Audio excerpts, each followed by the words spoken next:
our lab requisition form right here that we filled out with the patient and doctor's information, as well as the type of blood work that we're running. We have 2 copies of this, one for our in-house use and one to send out to the lab. And we will put this in our bag to go to the laboratory. This is outhouse blood work, so it's in the appropriate tubes, our EDTA tube for our CBC, serum separator for our chemistry, and then the serum has been separated into a regular plain top tube. And we will put these into the fridge for storage until the lab comes to pick them up this afternoon. For our monitoring and pretty much maintenance of our machines, we've got our chemistry machine, and what we'll do is we'll fill up all of our tips in this side right here, and then we will take out any excess waste in there.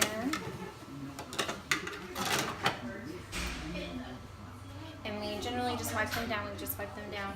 For our CBC machine, we do have a stain pack in here that when it is empty, we will replace by putting these into the appropriate slide, color-coded areas.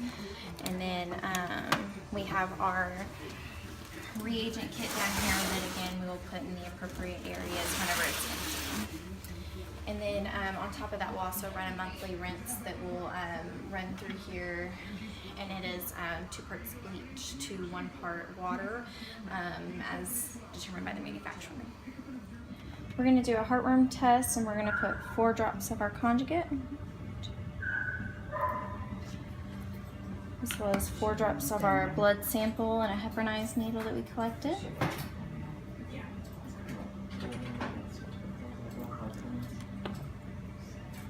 Mix those 2 together and put it in our well.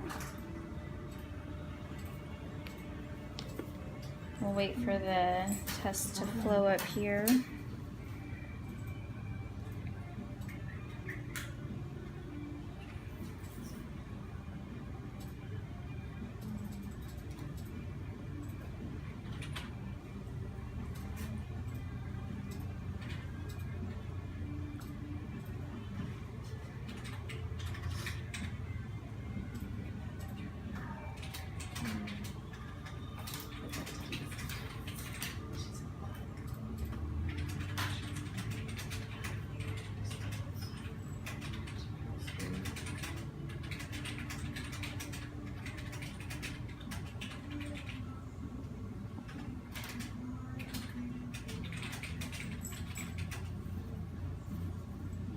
And we'll snap our test. We'll have the test go for 8 minutes. Today we're going to be taking samples from a patient for an ear cytology. What you're going to want to do is take your Q-tip and get down in the canal so you can get the material on there. Nice little sample for us. I'm going to get the other ear also.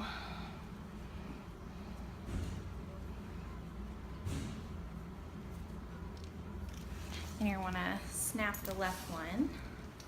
All right, now we're going to take our samples and put the right one on the right side, put on a microscope slide here. And then we're going to take our left sample, put on the left side here. And you want to roll it on there, make sure we get a good amount of that sample on there. And we're going to dip it in our stains.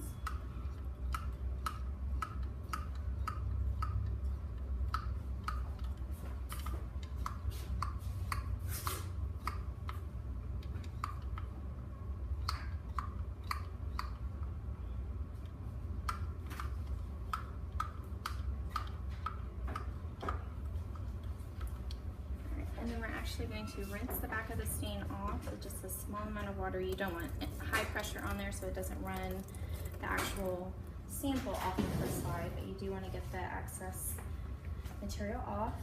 And we're going to gently dab it in our Graphico Bilbus paper, get all that moisture off.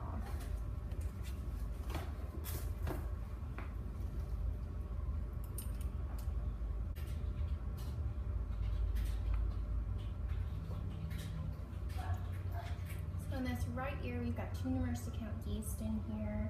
I'm not seeing a whole lot of cocci, if any really at all. Maybe in a occasional 1 to 2, but lots of yeast material in this right ear, kind of overtaking the slide there. We would consider that 2 numerous account yeast, and then an occasional cocci for the right ear. And for our left ear here, seeing quite a bit of debris.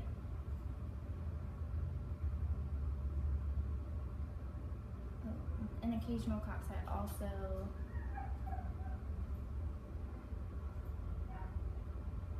And then we're seeing a little bit more yeast than we are cocci, so we're going to call that a 1+ yeast and an occasional cocci in our left ear. When we're checking our ear cytologies, we're going to have them on our microscope, mainly in the oil slide, but you'll want to check them at each high power field. But the oil slide is where you're going to see and determine your results from. For necropsy preparation, you want to have your gloves, mask, cap, as well as a gown to keep you from getting any excess fluids spilled onto you, especially if this is a zoonotic disease that we're concerned about. You do want to have some biopsy jars to collect samples to send to the outside lab for testing. If this is a rabies patient, what you're going to have to do is have the doctor is going to cut off the head, and then you're going to send that out to the lab depending on what the Texas State website says. Follow those instructions. Generally, it's in an ice pack, and then it's shipped on a Greyhound bus to Austin to be tested. For the remaining part of the body, you're going to store that with a hold on it. You're not going to finish your the rest of your necropsy on that patient until everything comes back all clear.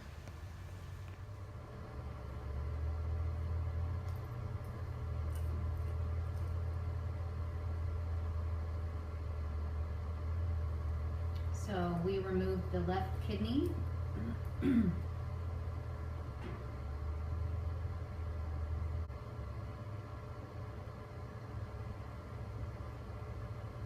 have some lung tissue.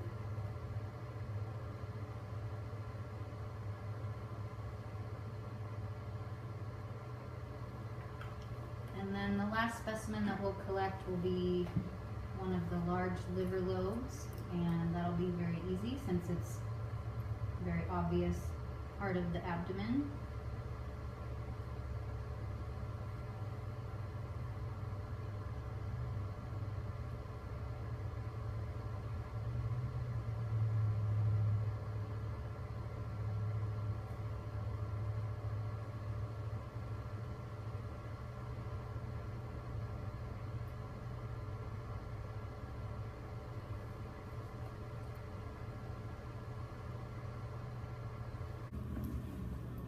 We're going to do a vaginal cytology.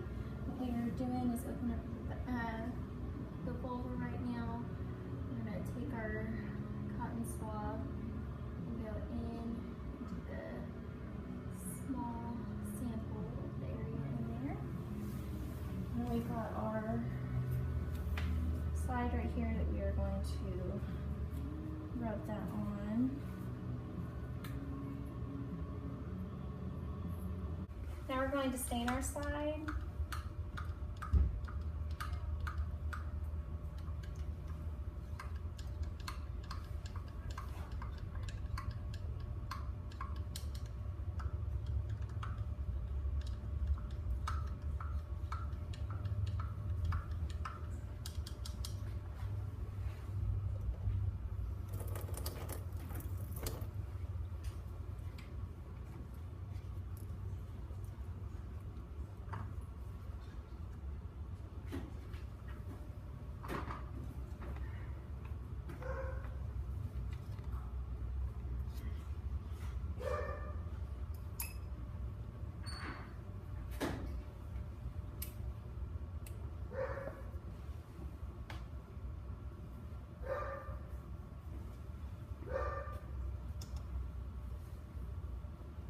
Looking under the microscope, we're going to look to see which stage of estrus she may be in. This slide seems to be like she's in the anestrus stage of her cycle. For our vaginal cytology, what we're looking for is the type of cells that are in there, and when we read the cytology, it was an anestrus. There's a lot of intermediate cells as well as superficial cells, a small amount of neutrophils. In proestrus, it's when the male's interested in them. They're not really interested in the male at that stage of the estrus cycle. We will see a lot of red blood cells, some epithelial cells, different kinds in there. When they are in the estrus stage, you'll see almost all superficial cells. You won't really see any red blood cells. In the diestrus, you'll see a large reduction in the superficial cells, and a large majority of those is just going to be debris. When they're in the proestrus stage, they are again just males interested. They're not accepting. During the estrus stage, they are accepting to the male, and then at the diestrus, they're fading out of their estrus cycle, and in anestrus, they're just non-heat cycling at that point. Today we're going to do some cross-matching blood samples. What we're going to do first is we've already centrifuged our ETA and serum separator samples to get plasma and serum. We're going to take 2 drops of our blood sample and put it into a tube. We're going to do this for each the donor and the recipient.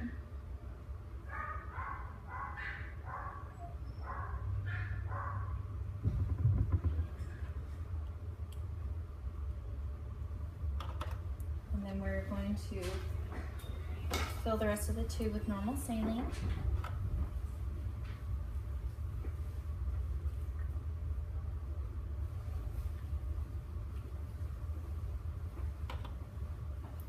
And then we will centrifuge both samples.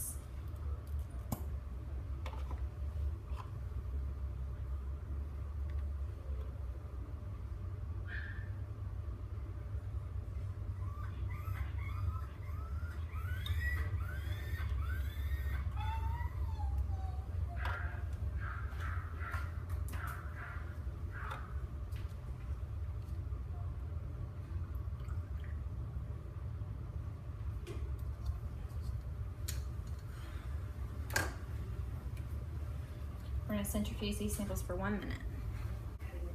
So we're going to repeat this sample twice to centrifuge it and to put in our sterile saline.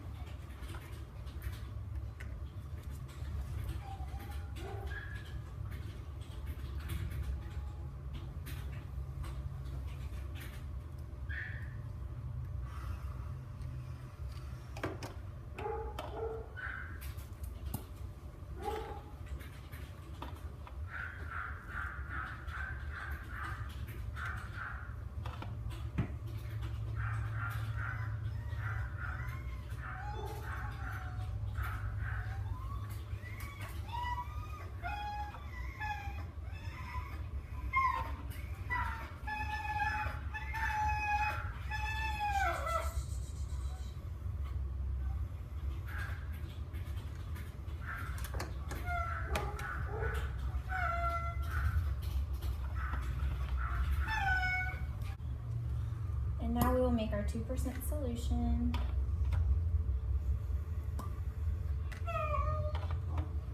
By placing 0.2 cc's of our spironate and then 0.02 cc's of our spironate, and then our 0.98 cc's of sterile saline.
Alrighty, and now we are going to take 2 drops of the donor serum.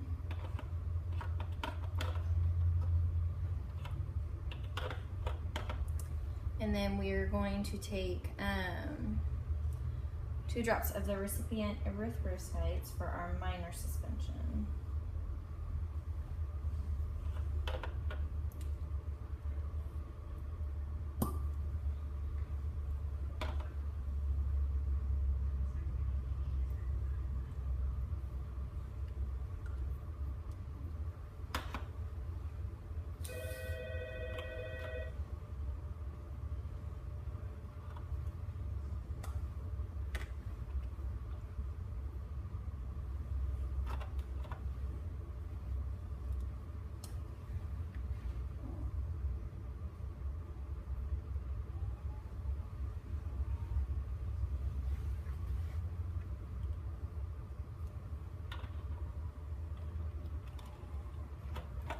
For our major sample, we will take 2 drops of the recipient serum, and then we will put that with 2 drops of the donor erythrocyte suspension.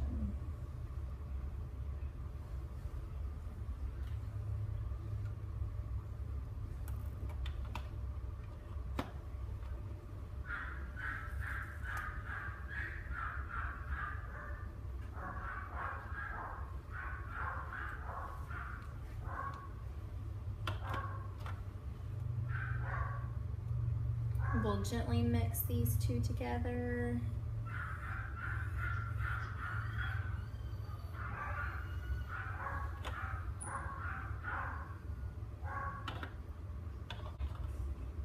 Alright, now we're going to make 2 control samples by mixing the donor serum and erythrocyte suspension with 2 drops each for both the donor and the recipient.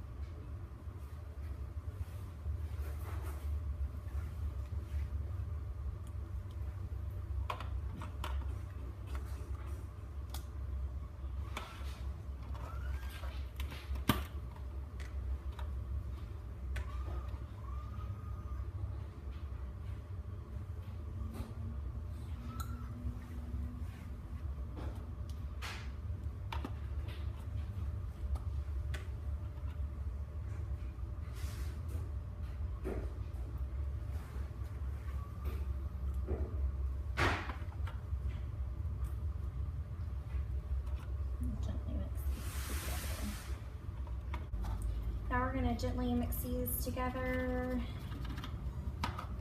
and then we're going to let them incubate for 30 minutes. Alright, so after our 30-minute mark, we're going to centrifuge all of these samples for 1 minute.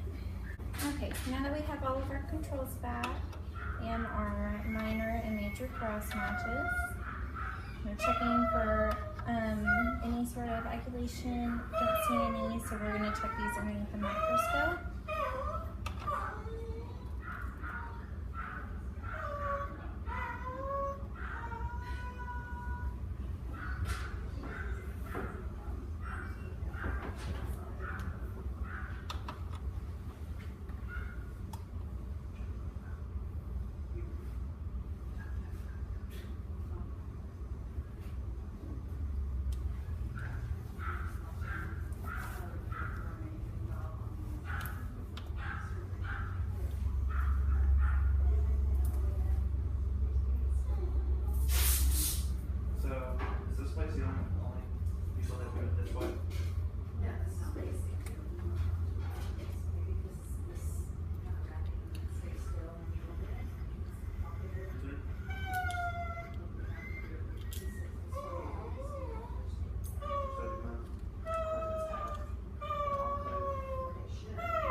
We see no coagulation on our minor cross match.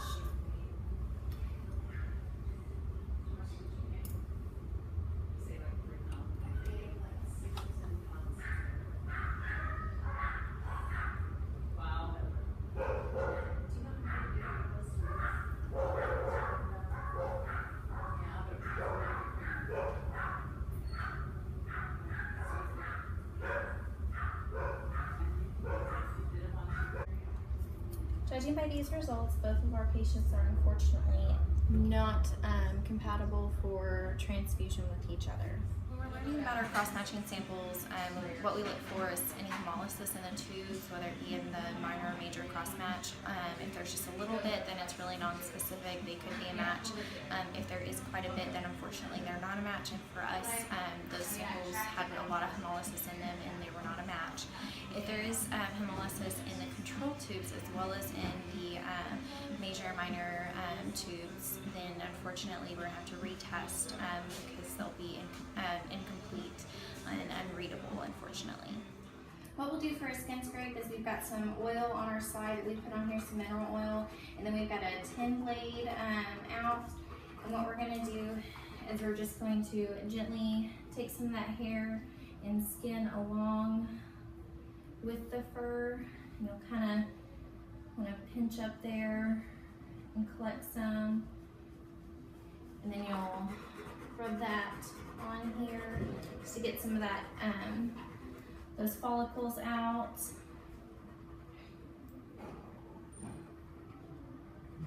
You can also go against the grain of the hair.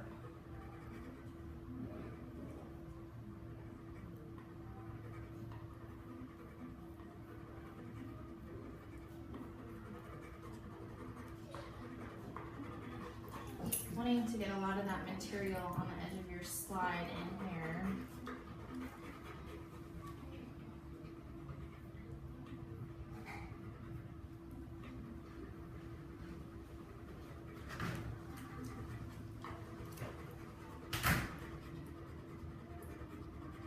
That should be enough on there. What we're going to do is we would generally read this if there is any infection, see if we see any yeast or bacteria.